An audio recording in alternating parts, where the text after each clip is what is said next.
Heraclitus Fragments, page 18. Cess of becoming, and it is becomingness, which characterizes their idea of the world in which they lived.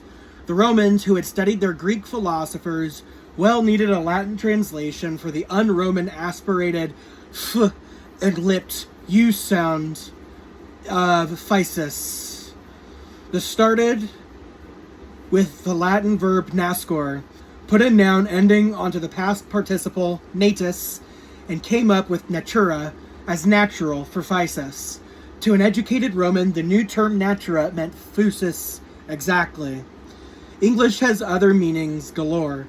We speak of a man's nature and his character as his character. We say naturally when we mean logically, and we rejoice in the pleasures of nature in the park, garden, and woodlands. So when we discuss a group of Heraclitus' thoughts which are neatly labeled under the title on nature, we are starting off on the wrong foot, unless we specifically equate nature with physis in all its philosophical contexts.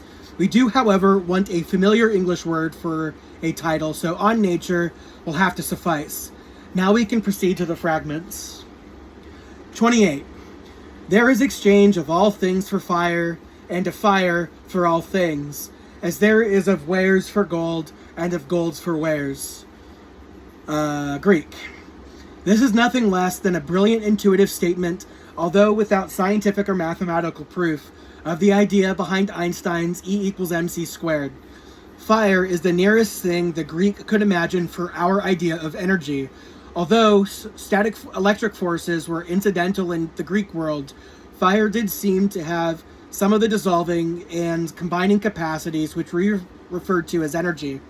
Fire is, of course, one form of energy, and perceiving fire as a building force under aegis of the sun's fire, as well as a destroying force in the flames of the hearth, is not only intuitive, it is largely correct.